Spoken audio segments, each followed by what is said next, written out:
여러분, 자영업자 아마 요즘이 그 어느 때보다 어렵다고 이야기하고 있습니다. 그만큼 위기가 오랫동안 장기화되어 왔고요. 매출은 그만큼 쭉쭉 떨어졌습니다. 그렇다고 정부가 올바른 보상을 해준 것도 아니에요. 그러다 보니까 자영업자들은 지금 현재 빚내서 빚을 막고 있는 형국이다. 아니, 여기서 좀 더 나아가서 말입니다. 빚내서도 이제 빚을 막는데 한계를 느끼고 있다. 이게 지금 자영업자들의 현실입니다. 그런데 국회 예산정책처에서는 말입니다. 보고서를 하나 냈는데 그 보고서에 보면 충격적인 내용이 담겨져 있습니다. 충격적인 내용이. 바로 이 내용이에요. 소상공인 2차 금융지원 프로그램 보정 잔액이라는 보고서인데 지난해 12월 3조 2,689억 원에서 지난 6월 말 현재는요 6조 2,282억 원으로 약 2배가 늘었습니다. 문제는 부실액입니다. 부실액. 부실액이 2020년 12월에 73억이었습니다. 그러던 것이 2021년 6월에는요. 409억입니다. 0.22%에서 1.32%로 굉장히 높아졌습니다. 금액으로 보면 얼마 안 되는 듯하지만 73억에서 49억 됐으니까 금액으로는 얼마 안 되는 듯하죠. 그렇지만요. 이게 총액을 보면요. 사실 자영업자들 부채 이거요. 엄청나거든요.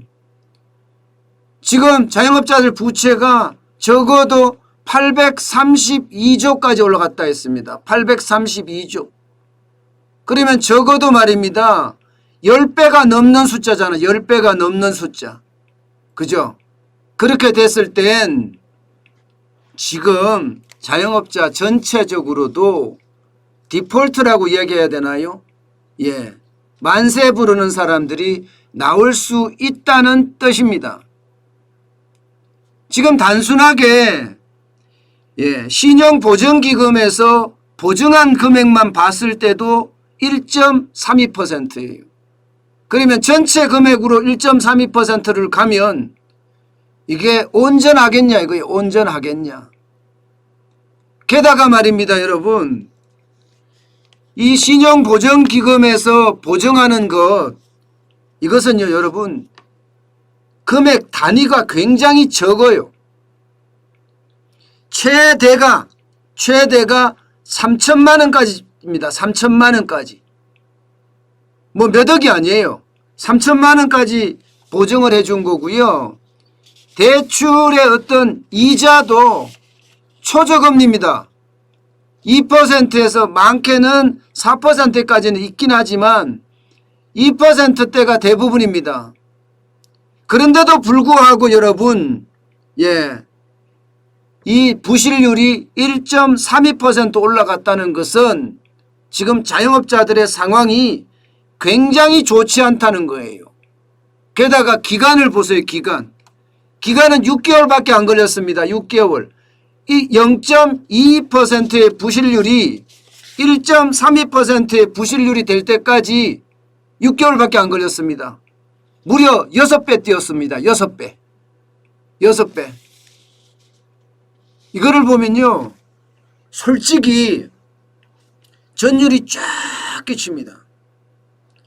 그럴 수밖에 없는 게 자영업자 부채가 워낙 많기 때문이에요. 가계부채하고 개인사업자 부채를 통틀으면 가계부채 중에 자영업자가 진 부채 말입니다.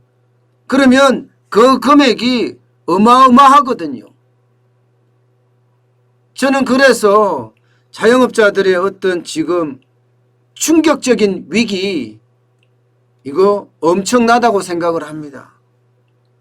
정부가 예측하는 것보다도 훨씬 더 충격적인 위기가 지금 와 있지 않을까 그렇게 보고 있는 겁니다. 여러분 보세요. 자영업자 전체 총액 비율이 831조 8천억 원입니다. 물론 여기에는요. 자영업자가 가계대출로 빌린 금액까지 포함한 거예요. 자영업자는 개인사업자가 있고 가계대출은 집 담보를 받든지 집을 중심으로 대출을 신용대출을 받는 걸 말하잖아요. 이것까지 포함했을 때 831조 8천억 원이란 말입니다. 자, 여기에서 만약에 지금 있는 대로 국회 예산정책처가 발표한 대로 부실률이 1.32%가 된다면 가히 충격적이죠. 게다가 자영업자 부채는 지금 1분기에만 18.8%가 늘어났거든요. 전년 분기 대비 6개월 만에 1.5%가 늘어났습니다. 1.5%가 굉장히 많이 늘어난 거예요. 이대로 계속 가면 충격은 훨씬 이거보다가 더 커진다는 이야기가 됩니다. 과연 이런 상황에서 자영업자들의 부채 갚을 수 있을까요? 쉽지 않습니다. 제가 빚을 내서 빚을 갚아도 지금 한계에 다다른다고 이야기했잖아요. 바로 이거를 보면 압니다. 빚을 내고 있습니다. 부동산도 지금 3.5%가 증가할 정도로 냈고요. 숙박 음식업도 18.6%가 증가할 만큼 냈고요. 도소매업도 24.6%, 여가업은 31.2%가 늘어날 만큼 대출이 계속 증가하고 있는 상태입니다. 이게 줄어들고 있지 않다는 거예요. 이 말은 빚내서 지금 빚을 계속 갖고 있는데도 대출은 늘어난다는 의미잖아요. 그런데 늘어나는 규모가 너무 커요. 여가는 31.2, 도소매는 24.3, 숙박음식은 18.6이라는 엄청난 숫자라는 뜻입니다. 그러면 대출이 지금 결국 자영업자 대출은 가라앉기가 쉽지 않다는 이야기잖아요. 여기서요, 여러분 문제는요, 진짜 큰 문제는 그 부채가 못 사는 서민 계층에게 더 많이 늘어난다는 사실입니다. 보시다시피 자영업자들의 소득 분위별 대출 증가율을 보면요. 1분위 못 사는 사람들이죠. 0%에서 소득 하위 20%를 말하는데 26%가 늘어났습니다. 2분위는 20%에 40%를 말하는데 22.8%나 늘어났고요. 여기가 차지하는 비중은요. 거의 50%예요. 48.8%니까 50%잖아요. 결국은요.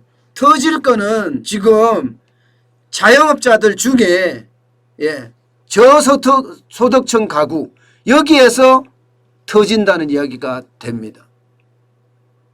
그래서 생각했던 것보다가 더 빠른 시간 내에 갈 수 있는 것 아니냐. 심지어 말입니다. 3분이라고 이야기하는 소득 하위 60%까지 40% 60%까지도 지금 이 대출을 쉽게 갚을 수 있을까 우려하고 있는 분위기에 이게 중산층이거든요.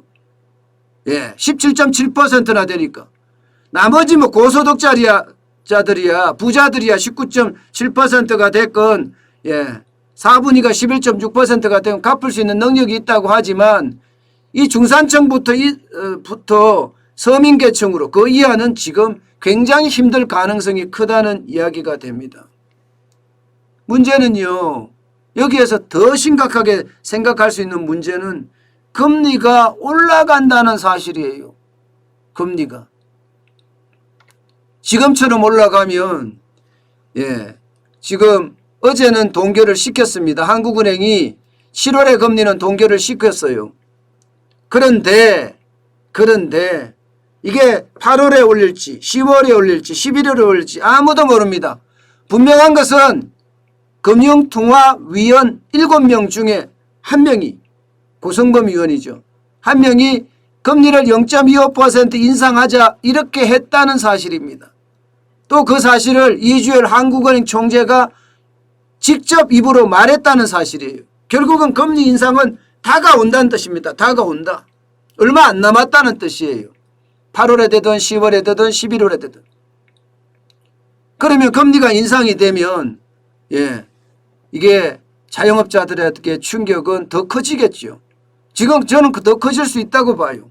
금리 인상이 한 번만 되는 것도 아니고 많으면 올해 2번까지 이야기가 나오는데 노무라 정권 같은 경우는 올해 2번 인상한다고 이야기했습니다. 게다가 내년에 또 한 번 더 인상한다고 했어요.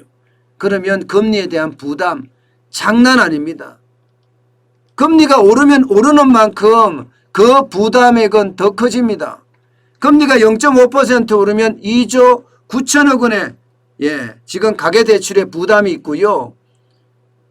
0.5%가 오르면 5조 9천억 원의 가계대출의 부담, 1%가 오르면 11조 8천억 원의 가계대출의 부담이 있다는 겁니다.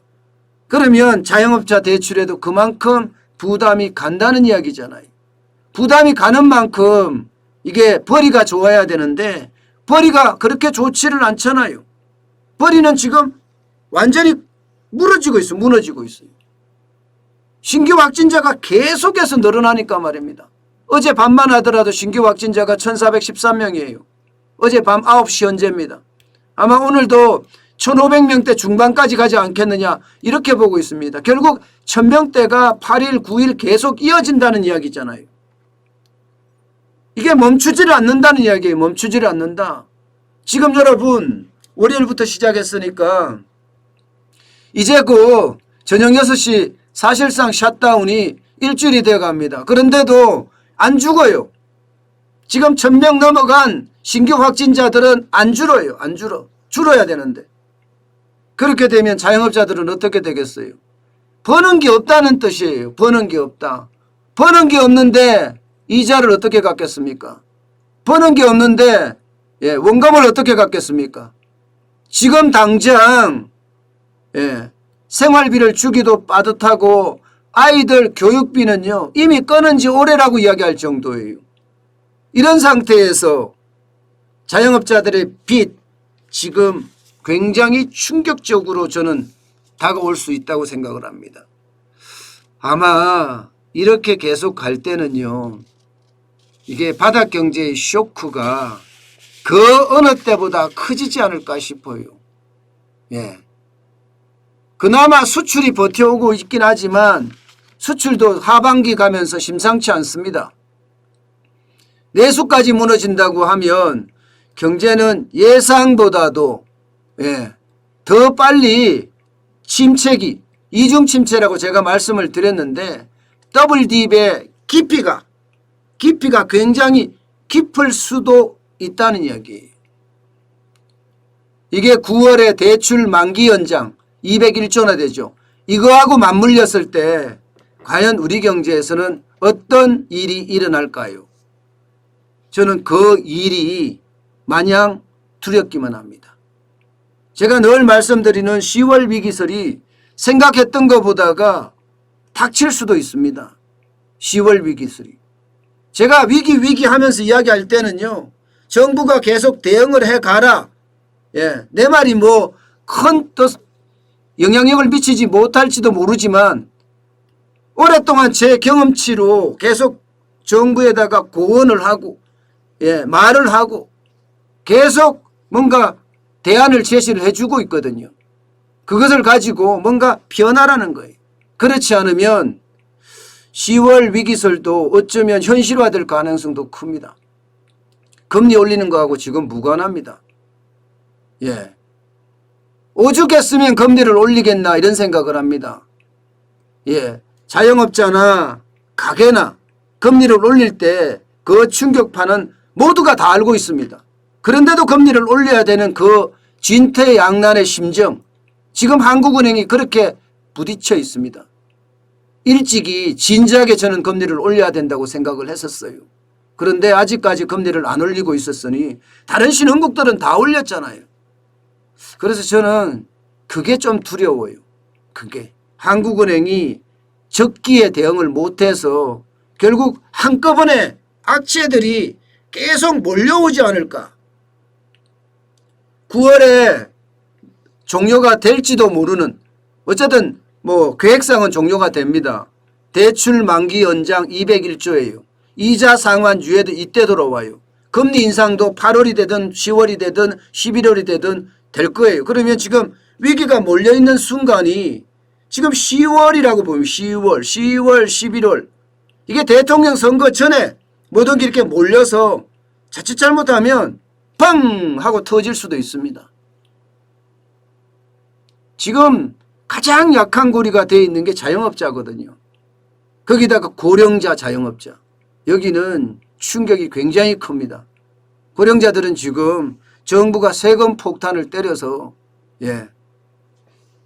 세금도 제대로 못 낼 판입니다.